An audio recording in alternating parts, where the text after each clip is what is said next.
It began with the sound of silence breaking. December 17th, 1944, 5:30 hours. The Ardennes slept beneath a lid of frozen fog, and somewhere near Honsfeld, Belgium, the Tiger tanks of SS Obersturmbannführer Joachim Peiper choked on their last fumes. The Maybach engine beneath him coughed, shuddered, and then died with a groan that seemed too human. When he slammed his fist against the turret, the metallic echo scattered into the mist like a curse. The driver's voice rose from below, strangled by fear. "Reserves dry, Herr Obersturmbannführer." Peiper climbed down into the biting wind, his boots sinking into crusted snow. Around him stretched the stillness of catastrophe. 67 tanks, nearly 150 half-tracks, 5,000 men, and all of it motionless. Even the breath of the soldiers steamed like smoke from a dying furnace. Operation Wacht am Rhein, Hitler's last gamble, had stalled before dawn. Through the haze he could make out the outlines of the abandoned American position, barrels still burning, coffee steaming in tin cups, papers fluttering in the wind. And then he saw them. Neat rows of olive-drab cans, the stenciled words, U.S. Army. Catching what little light the sky offered, jerry cans, thousands of them. Hans Gruller, his adjutant, cracked one open and inhaled like a man discovering salvation. Benzin, Herr Obersturmbannführer, high octane.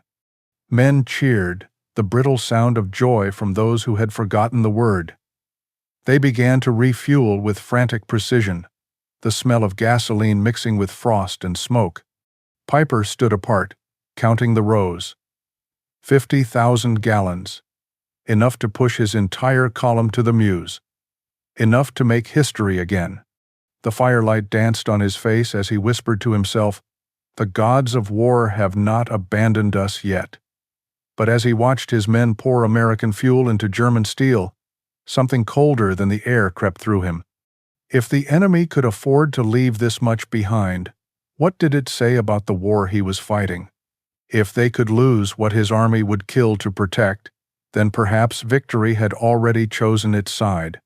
He said nothing, but when Gruller handed him a flask of the captured fuel, a token of triumph, Peiper turned it in his hands like a relic from another world. Behind the smoke, dawn began to break, gray and pitiless. The engines of the Tigers roared back to life one by one, a choir of resurrection. Yet Peiper heard only the echo of something ending. The frost glimmered like glass over the jerry cans, and the smell of gasoline seemed almost sweet, the perfume of a dying empire.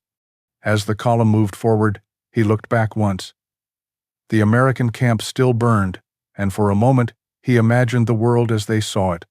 A war measured not in courage or blood, but in gallons. He did not yet know that this morning's gift was also his prophecy that those 50,000 gallons would be remembered not as salvation, but as the proof that Germany had already lost. I have spent years chasing the arithmetic that strangled men more efficiently than wire or winter. If you trace the soot along the rafters of 1944, it always leads you back to fuel, to the factories that could not wake after midnight raids, to pipelines that slept under the sea and breathed like whales, to the quiet ledgers where a clerk's neat columns condemned entire armies. When I think of that freezing morning near Honsfeld, the Tigers panting, the driver's voice cracking, the miracle of 50,000 American gallons gleaming like a false sunrise, I don't see romance or audacity. I see math, and math, unlike men, refuses to lie. 6 months before Peiper's engines went silent, Albert Speer placed a report on Hitler's desk that might as well have been a funeral program. The synthetic fuel that fed the Wehrmacht's metal appetite coal turned into gasoline by bruising pressure, and chemistry was bleeding to death under a sky stitched with bombers. Leuna, once the industrial heart that pumped 175,000 tons in April, managed only a whisper by the fall. Other hydrogenation plants limped at 1/10 of their capacity. Rivers had become trickles. Trickles had become a cough in a hospital corridor, and the patient was the Reich itself. Speer was nothing if not practical. He had learned the language of limits in a country drunk on superlatives. He knew that a Tiger tank at idle was a sin, and that a Messerschmitt sleeping on the tarmac was blasphemy. The report did not shout. It measured. It compared. It said, in polite bureaucratic prose that should have ended the conversation, that Germany was trying to run a modern, mechanized war with the lungs of a 19th-century empire. It was a truth so plain it embarrassed the paper. Across the ocean, a different rhythm. If you open the ledgers of the United States in 1944, the numbers do not stand, they surge. 1.8 billion barrels of crude in a single year. The East Texas oil field, a landscape of derricks like a forest of iron, threw more petroleum into the world than all of German-occupied Europe combined. Across refineries, catalytic cracking turned crude into high-octane aviation fuel with an elegance that made even engineers smile. The American problem wasn't scarcity, it was speed. They refined so much they had to invent uses for the leftovers, detergents, additives, plastics, because abundance demanded imagination. Germany's account? 33 million barrels when you added everything: the synthetic plants, the Romanian wells, the captured drizzles, the scraped bowls. Less than 2% of the American tide. You cannot argue with that tide.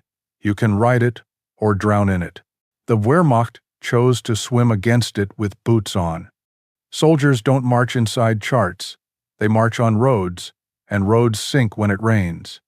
They march past villages where women watch from windows and children wave like flags, and they learn very quickly that the war, whatever poets say, is moved by engines.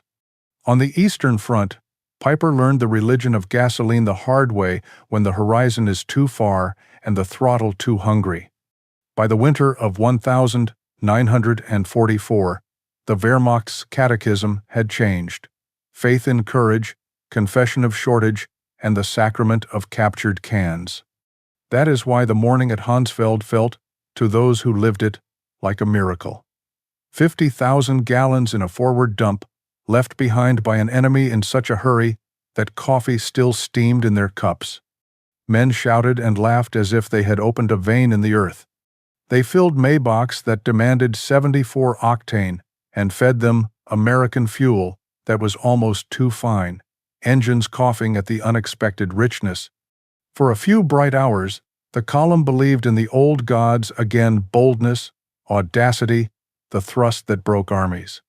And yet, what is a miracle but a violation of ordinary rules?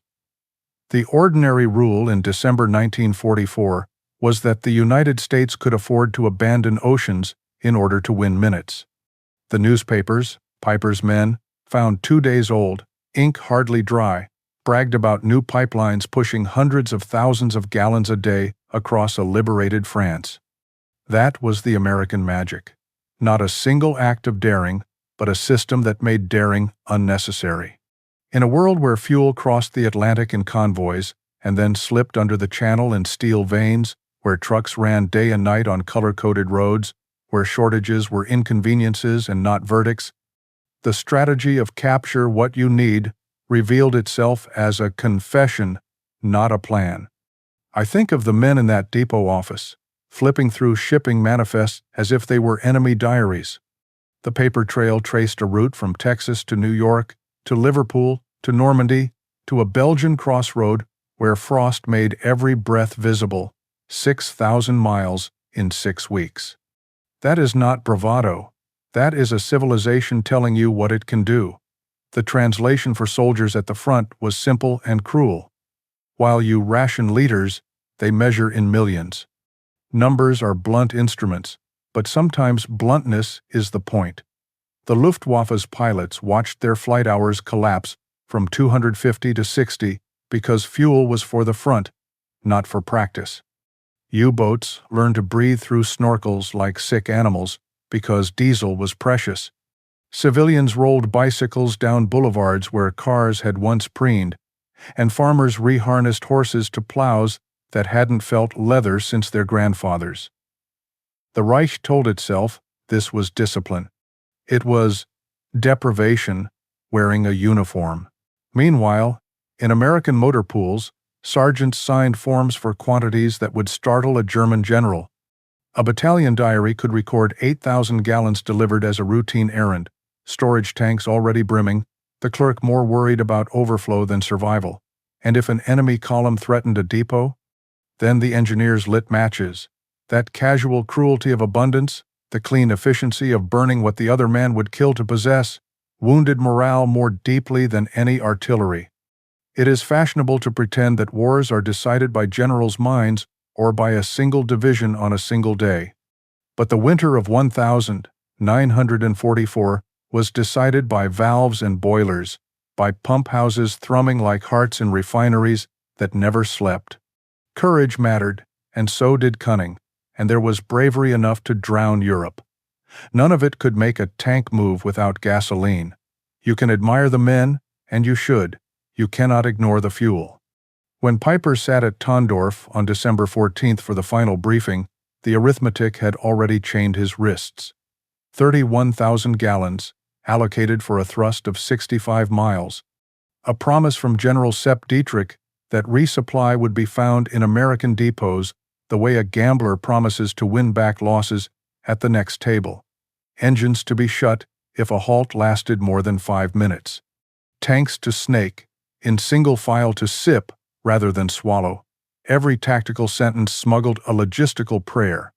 I imagine him there, gloved hands smoothing the creases from a map that lied politely about Belgian roads, the room smelling of damp wool and tobacco, the men around him hard and young, their faces lit by a winter window.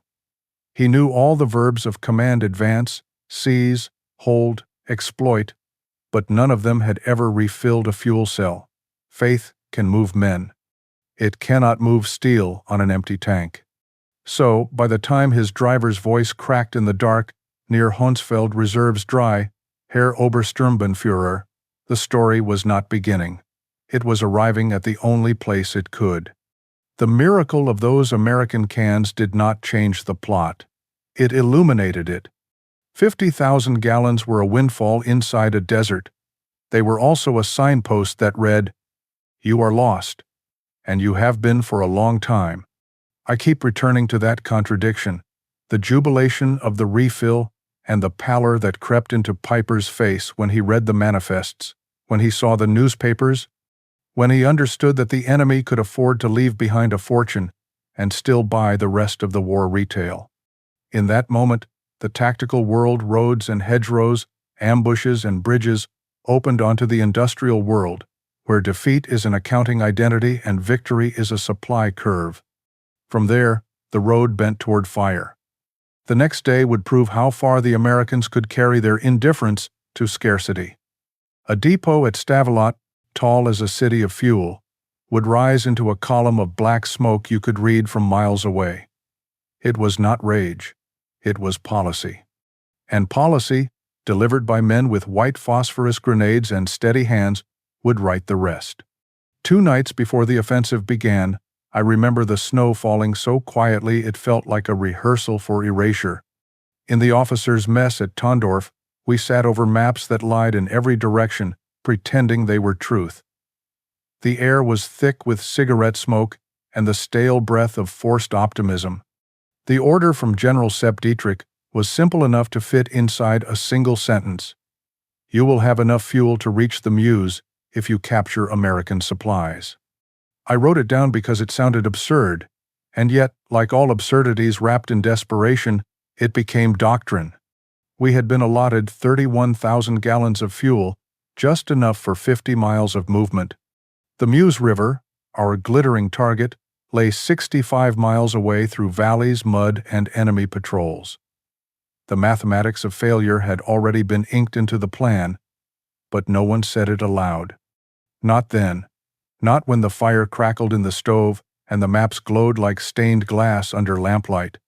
Peiper's face that evening was unreadable, the kind of calm that sits on top of exhaustion like ice over deep water.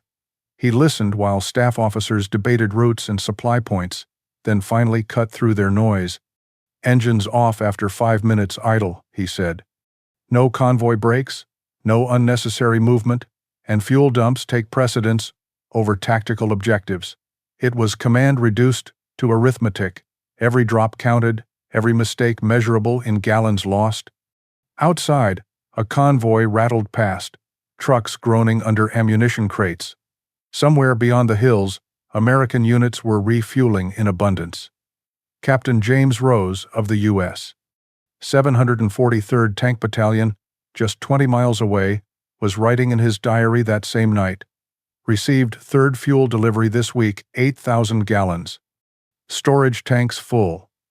The words might as well have been artillery shells. When dawn came on December 16th, the German barrage cracked the frozen horizon. 2 hours of thunder that spent more ammunition than some entire campaigns of the previous year. The ground shook, but Peiper knew the real power was invisible, the gallons vanishing inside their tanks. By 7, his column began to move. The sound was immense, engines grinding, treads biting at the brittle mud. We advanced into roads that maps had drawn as highways but that turned out to be country lanes, barely wide enough for a single Tiger. The trees leaned close as if eavesdropping. Then the traffic jams began. Dozens of vehicles stalled, not from damage, but from hunger. The Tiger's Maybach engine, designed for the wide plains of the east, hated the narrow frozen arteries of the Ardennes. Each halt burned precious liters, and Peiper's strict orders engines off after 5 minutes became impossible to enforce amid confusion. At Lanzerath, we met resistance from a platoon of 18 Americans, barely a handful. An intelligence and reconnaissance team dug into the snow. It should have been a trivial skirmish. Instead, it became a delay that bled hours and fuel. For 10 hours they held us. The men called them Teufelskerle devil fellows. By the time we broke through, the sky was dark again, and the tanks had consumed 40% of their supply. 20 miles traveled, 40% gone. Peiper climbed down from his command tank, the frost painting his collar silver. He said nothing, but the set of his shoulders told the story. The offensive was bleeding faster than it could breathe. We rolled on through the night. The engines groaned, their throats raw from the strain, and the smell of gasoline became a kind of prayer. When at last we saw the lights of Honsfeld flickering ahead, a village abandoned in panic, men muttered about divine intervention. They didn't care what waited there, only that maybe, just maybe, the gods of logistics had relented. In those hours between exhaustion and hope, the line between soldier and supplicant blurred. Faith wasn't about God anymore. Faith was believing the next village would have a tank full of gasoline. No one yet knew that just beyond those empty houses lay the miracle we would later call the curse, the depot that would fill our tanks and empty our illusions. The wind sharpened as the column slowed again. Somewhere ahead, an engine died. Peiper leaned from his hatch, scanning the dark. His breath crystallized before vanishing as fleeting as the hope we were burning mile by mile. By dawn on December 17th, the Ardennes had turned the color of steel. Frost coated every branch and helmet, and the men's breath drifted like smoke from small fires no one could warm their hands on. When the first light reached the edge of Honsfeld, the village looked like something abandoned by time itself. Houses quiet, windows broken, silence too deep to trust. The lead Tiger rolled forward with a groan, its treads cracking frozen earth. Then someone shouted, not in alarm, but disbelief. What lay ahead was not an ambush. It was salvation lined up in rows. Hundreds, then thousands, of jerry cans olive drab, American stacked 3 meters high, stretching into the mist like a wall of wealth. Hans Gruller, Peiper's adjutant, scrambled down first, knelt by a can, pried it open with his bayonet, and sniffed. His grin split through the frost. Benzin. High octane. His voice cracked with laughter. Around him, men cheered, hoarse, half-mad with relief, and began refueling like drowning men gulping air. Engines coughed, caught, roared. The smell of gasoline filled the morning like incense. Peiper stood apart. His boots crunched on the frozen soil as he paced between the rows of cans, eyes narrowed not in triumph but calculation. He counted, quietly. 50,000 gallons. Enough to drive his entire column to the Meuse. Enough to change the map of the Western Front. But miracles always come with whispers. Grüller followed him, a clipboard in hand, his breath steaming in the air. Herr Obersturmbannführer, this is more than we've received in 6 months. Peiper didn't answer. His glove brushed a can, tracing the bold white stencil. U.S. Army gasoline, 80 octane. Nearby, Sergeant Wilhelm Hoffmann had wandered into the small depot office, a wooden hut, still warm from its stove. On the desk, coffee steamed in an enamel mug, papers scattered across the floor. Shipping manifests, typed and neatly stamped. Hoffmann picked one up and frowned. He could read English, a skill from his father's import business. The words turned his stomach cold. From Houston Refinery, Texas, to U.S. Army Depot, Honsfeld, Belgium. He carried the papers out to Peiper, his gloved hands trembling from more than the cold. Herr Obersturmbannführer, he said, handing them over. You should see this. Peiper read slowly, twice. His jaw tightened. Hoffmann recalled years later that he said nothing, just crumpled the pages and looked west, toward the horizon. Inside the hut, another soldier found newspapers. The Stars and Stripes, dated December 15th, only 2 days old. The headline announced a new fuel pipeline from Cherbourg to Verdun, capable of delivering 300,000 gallons per day. One pipeline. More in a day than Peiper's entire Kampfgruppe could consume in a campaign. The men didn't read those papers. They were too busy siphoning from the Americans' forgotten sea. But Peiper stood motionless, his mind counting distances, supply lines, impossibilities. If the enemy could leave this much behind, what did that mean for the road ahead? Even the gasoline betrayed them. The Maybach engines, designed for 74-octane fuel, sputtered and misfired on the Americans' cleaner, hotter blend. Tigers that should have roared coughed instead, choking on abundance too pure to digest. A cruel joke from a generous enemy. Peiper turned to Grüller. They ship this across oceans, mountains, rivers, he said quietly, and we can't carry enough to reach the next town. Grüller said nothing. The air between them smelled of fuel and futility. Around them, the soldiers laughed, sang, toasted from tin cups filled with captured gasoline, celebrating victory. They called the depot the gift from God. They did not hear what the colonel heard in the wind, not music, but arithmetic. By noon, every tank brimmed with fuel. The column prepared to move again, engines warming beneath white breath and gray sky. But before Peiper climbed back into his turret, he paused, turning to look once more at the ocean of jerry cans gleaming like coins in the snow. 50,000 gallons, a miracle that revealed its curse too late. He had seen what no soldier should see, proof that their struggle was against a nation not of men, but of machines and factories, of endless reserves they could never match. He said softly, almost to himself, if they can abandon this, then they have already won. And then he gave the order to advance. The column rolled out of Honsfeld, engines howling with American fuel, leaving behind a depot that smelled of irony and defeat. Behind them, the fires still burned, their smoke curling into a sky too gray to promise mercy.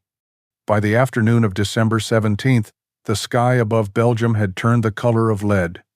The column pressed forward, its engines growling with stolen life, every Tiger tank, every half-track running on American fuel that smelled faintly of victory and humiliation.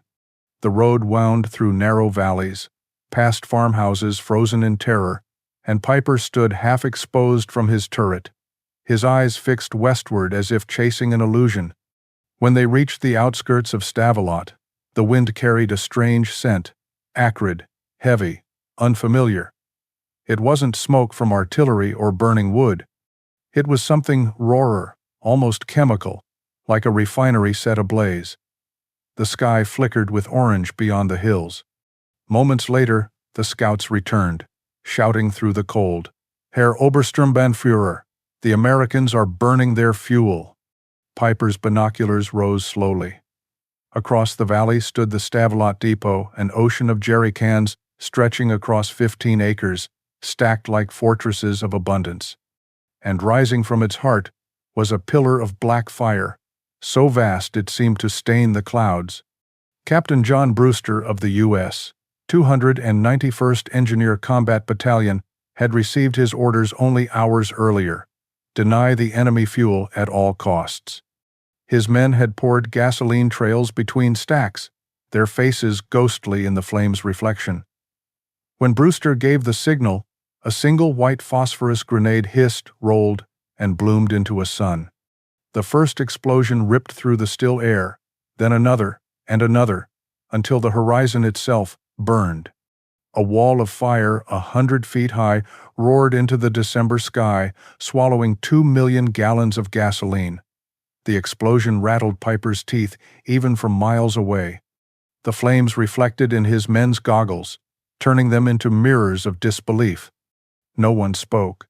They stood inside their tanks and trucks, faces lit by the orange storm. One of Peiper's gunners muttered, barely audible, "They can burn what we would die to find." Peiper didn't answer. He climbed down from his Tiger, boots sinking into the frozen mud, and stood there for a long time, watching the inferno devour his future. The heat brushed his face like mockery. His driver approached, hesitant, and said softly, "Herr Obersturmbannführer, shall we advance?" Peiper stared at the column of smoke, clawing the sky. "Advance into what?" he murmured. The depot burned for 3 days. 2 million gallons, enough to drive his division to Antwerp, and back vanished into black clouds that rolled eastward like the announcement of fate. Across the Ardennes, other American engineers followed suit. At Trois Ponts, they torched another million. At Spa, 2.5. In a week, more than 8 million gallons went up in deliberate sacrifice. Peiper began to understand. This wasn't just resistance. It was a message written in fire. We have so much that we can destroy it faster than you can steal it.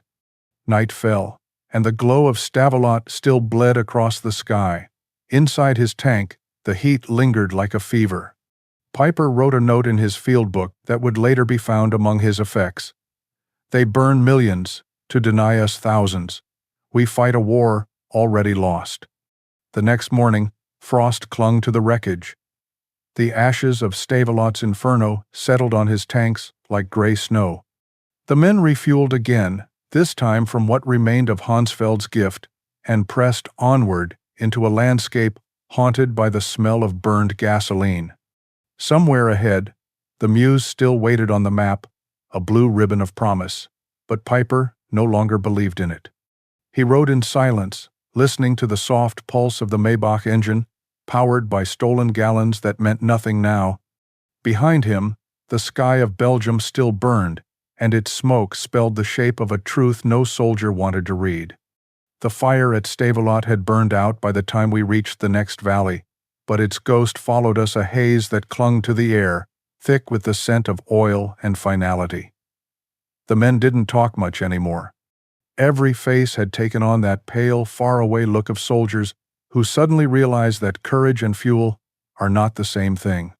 We moved deeper into Belgium, the snow falling heavier now, muffling even the roar of the tanks.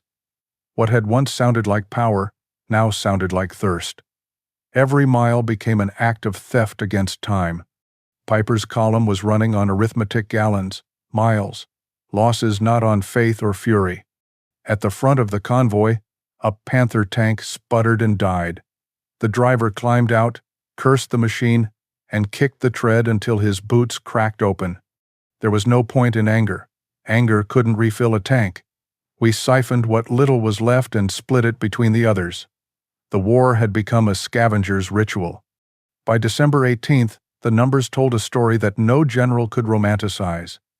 In 3 days, Kampfgruppe Peiper had consumed 67,000 gallons more than they had captured, more than they could ever replace. The miracle of Honsfeld was gone, spent and forgotten like breath on cold glass. Meanwhile, American engineers and truck drivers, boys barely out of school, were delivering fuel across France faster than Peiper's division could dream of burning it.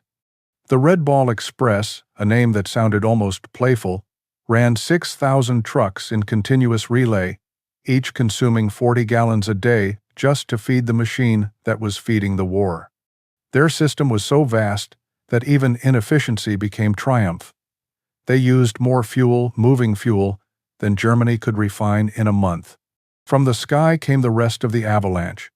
Operation Puteaux, the pipeline under the ocean, pumped 1 million gallons a day from Britain across the Channel through valves and pumps that never slept. By December, the Allies were consuming 7.5 million gallons daily while receiving 8. They were building reserves as they advanced. To Peiper, such abundance was beyond comprehension. At night he studied the maps by flashlight, the flame of his lighter barely illuminating the numbers scribbled in the margins. He knew what the mathematicians in Berlin refused to admit. This war was lost not in the fields or the forests, but in the refineries and on the assembly lines. On the evening of the 18th, an order came through the static of the radio. Fuel convoy destroyed by Allied aircraft. No resupply possible. Continue with available resources. Peiper read it twice, then folded the message carefully and placed it in his breast pocket like something fragile. The next morning, he gathered his officers around a map spread on the hood of a truck, its metal cold enough to stick to skin. "We have fuel for 20 kilometers, said Standartenführer Werner Poetschke, his voice steady but hollow. "The Meuse is 30 away." No one spoke. They didn't need to. The figures were a death sentence, written in kilometers and liters. Peiper stared at the line of the river on the map, that shimmering blue promise, and then at the faces around him. "Gentlemen," he said, "we are fighting an enemy who burns more fuel in denial than we have for the entire operation. What we captured at Honsfeld, which seemed miraculous, is nothing to them. We cannot win." The words fell like snowflakes, quiet, absolute, impossible to argue with. Far away, Allied dispatches spoke a different language. In a single day, American forces received nearly 2 million gallons of fuel and issued slightly less, leaving a net gain to reserves. Even surrounded at Bastogne, their C-47 seconds flew 316 sorties, dropping 160,000 gallons by parachute. They were airlifting more fuel to a trapped garrison than Peiper's entire column possessed. That evening, as we bivouacked in a half-frozen meadow, Peiper stood beside his Tiger, looking westward where the faint glow of Stavelot's ashes still smudged the horizon. He was 30 years old, young enough to be reckless, old enough to recognize futility. The wind pulled at his coat, and in its howl I thought I heard something like a confession. He said quietly, almost to himself, "We have discovered the truth, haven't we? Not about courage, not even about war, but about scale. We are small, and they are infinite." No one answered. The snow continued to fall, indifferent to the math of men. By midnight, engines were shut down one by one, not to conserve fuel anymore, but because there was no fuel left to conserve. The darkness felt heavier without their noise. Somewhere in that silence, a man began to hum an old song from home. It carried faintly over the wind, tender and lost. When morning came, the frost glittered like glass over steel. The tanks stood frozen in their tracks, their breath of exhaust gone, their hearts cold. A convoy built on faith and arithmetic had finally reached the end of both. December 20th arrived gray and silent, the kind of day when even the sky seemed unwilling to witness what remained of us. The Tigers stood in crooked lines along the road near La Gliese, their hulls half buried in frost, their engines quiet like beasts that had forgotten how to roar. Some men tried to scrape ice from their visors, others just stared at their boots, waiting for orders that could not conjure fuel from air. Peiper's face had aged a decade in 3 days. The once sharp blue of his eyes had dulled into something that looked more like reflection than fire. Around him, officers whispered the arithmetic of extinction: 8,000 gallons left, maybe less. Enough for one attack or one retreat, but not both.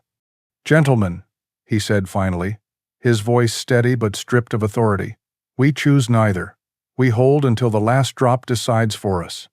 That night the men burned anything that would burn: spare crates, broken branches, even maps they no longer believed in. They sat around the flames eating cold bread and smoked bacon, and in the dim light I watched them drift into the hollow silence of men who had run out of purpose. A sergeant leaned toward me and said, "We fight a nation that measures victory by the gallon. We measure by the leader and by the bodies it costs." He laughed once, without humor, and turned back to the fire. Across the front, the Americans moved like a tide of steel. Each of their divisions had more fuel for a single day than our entire corps. To them, movement was oxygen. To us, it was sacrifice. A U.S. infantryman could burn more fuel-heating coffee than our Tiger received for an hour of combat. The difference was not only in numbers but in belief. They did not fear waste because they had no concept of running dry. Their supply trucks, endless, mechanical, interchangeable, roared down the Red Ball Express like arteries pumping blood through a continent. We, by contrast, had begun to tear the veins from our own arms, draining the last canisters from disabled tanks just to keep one or two alive. On December 21st, word came that the Americans had surrounded us. Peiper's 5,000 men, reduced now to fewer than 2,000, were encircled by the 82nd Airborne and 3rd Armored Divisions. The radio hissed with panic until it went silent for good. Inside the perimeter, every decision became a question of fuel. A Tiger could not retreat without gasoline. A wounded man could not be carried without diesel for the half-track. Even dying required calculation. Some of the crews dismantled machine guns and used the oil to start small fires for warmth. The smell of it clung to our clothes, thick and bitter. Peiper gathered his officers beneath a ruined barn roof. He placed a map on a barrel and smoothed it with a gloved hand. "We are surrounded," he said. "We can break out only on foot, destroy everything that cannot walk." The order came quietly, almost tenderly. Then the noise began, the short, hollow coughs of explosions as tank crews placed charges inside their own machines. One by one, the Tigers that had once terrified the world went up in bursts of orange light, their steel frames bending and sighing like dying animals. I remember one crew boys, barely 20, pouring the last 200 liters from all vehicles into the commander's Tiger, as if giving blood to a fallen king. Peiper stood beside them, his jaw clenched. He did not speak until the last drop fell. "Enough," he said. "It's time." He climbed into his Tiger for the final time, reached for his pistol, and fired a single round into the engine block. The shot echoed through the valley like a punctuation mark on the story of an army. Then, with smoke curling around him, he whispered to no one, "They burn millions to keep us from thousands." We left the tanks behind and began walking east through the snow. The night swallowed our footprints almost instantly. Behind us, the horizon glowed faintly with the dying embers of our own machines, our last attempt at dignity. Later, American soldiers would find the field littered with perfect tanks, each one abandoned for the same reason: empty fuel tanks. They would laugh softly and shake their heads, not out of mockery, but disbelief. One private wrote home that day, "We've got Germans surrounded who ran out of gas. Our captain says we use more fuel heating coffee than they had for their tanks." He wasn't wrong. That was the war's final insult, not that we were beaten by superior soldiers, but by the mathematics of infinity. One side fought with oceans, the other with drops. One side burned its abundance without thought, the other worshipped each liter as a relic. And between them, in the snow and silence of Belgium, an empire froze to death beside the machines it could no longer feed. When the shooting stopped, the silence felt heavier than the war itself. The snow had buried the wrecks of Peiper's column by Christmas morning: Tigers, Panthers, half-tracks, all sealed under a white sheet that looked, from a distance, like forgiveness. The Battle of the Bulge was ending, though few of us yet understood it.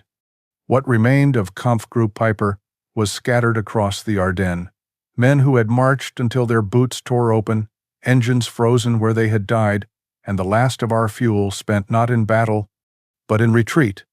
When the Americans reached La Gliese, they found the field of our machines standing like statues of an empire turned to iron. 39 tanks, perfectly preserved, their armor unbroken, their gauges fixed forever on empty. An American major noted in his report that it would take 8,000 gallons to recover them, a local requisition, he wrote, as if that were nothing. For us, 8,000 gallons had been destiny. For them, it was an afternoon errand. Peiper had escaped on foot, his boots soaked through, his pistol frozen to its holster. The newspapers would later name him a war criminal, and history would not be gentle. But in those last days of December, 1944, before judgment and memory hardened, he was simply a man who had glimpsed infinity and realized it was his enemy. He told a historian years later, "If we had run out sooner, we might have retreated with dignity. Instead, we discovered Americans had oceans while we had drops." That was the truth none of us could unsee. Every destroyed depot, every burning gallon, was a sermon on industrial warfare. The Americans did not need to outfight us, they only had to outproduce us. A nation that refined 1.8 billion barrels of oil in a single year could drown any courage we possessed. The war had never been about bravery, it was about pressure, pipes, and numbers so vast that they erased the meaning of valor. When the Allies advanced into Germany the following spring, many of our remaining divisions surrendered without firing. Not from cowardice, but from immobility. Tanks with full ammunition and trained crews sat lifeless for want of fuel. Ambulances could not drive. Field hospitals ran dark. A major from the Panzer Lehr division said to his captors, "We still have guns, but we cannot reach the enemy. We are soldiers of distance now." After the war, in the quiet reconstruction of Europe, historians tried to measure the balance of courage, to weigh genius against industry. But the numbers always told the same story. America produced 50% of the world's manufactured goods in 1944. One aircraft every 5 minutes, one ship every day, one tank every 7. The Axis powers together produced less than 2% of American petroleum. That ratio was the war's true front line. 40 years later, in 1984, veterans from both sides gathered at La Gliese. The Tiger tank still stood where it had died, its metal scarred by frost, its interior smelling faintly of oil and ghosts. An American sergeant named Roy Anderson stood beside Karl Wortmann, who had once been a driver in Peiper's column. Anderson asked, almost kindly, "We always wondered why you stopped. We thought it was tactical." Wortmann laughed a dry, brittle sound. "We stopped because the tanks were empty," he said. "You burned millions to keep it from us. How could we fight that?" Anderson looked down at the snow between them and answered softly, "We never knew you were that short. We had so much we never thought about it." That exchange said everything. Two men, gray-haired and tired, standing beside a tank that had become a monument to arithmetic. One side had measured by the gallon, the other by the million. One fought for every jerry can, the other wasted abundance like air. Between them stood the quiet machine that had outlived both faith and fury. Today, visitors walk through the museum at La Gliese and run their fingers over the cold armor of Peiper's Tiger. The guide explains the mechanics, the Maybach engine, the 88mm gun, but the true lesson isn't written on any placard. It sits locked behind the glass of that fuel gauge, its needle forever resting at 0. That gauge is the war's epitaph, not a mark of defeat, but of revelation. It tells us that courage can win battles, but only industry wins wars. That in the age of machines, bravery without supply is just noise swallowed by silence.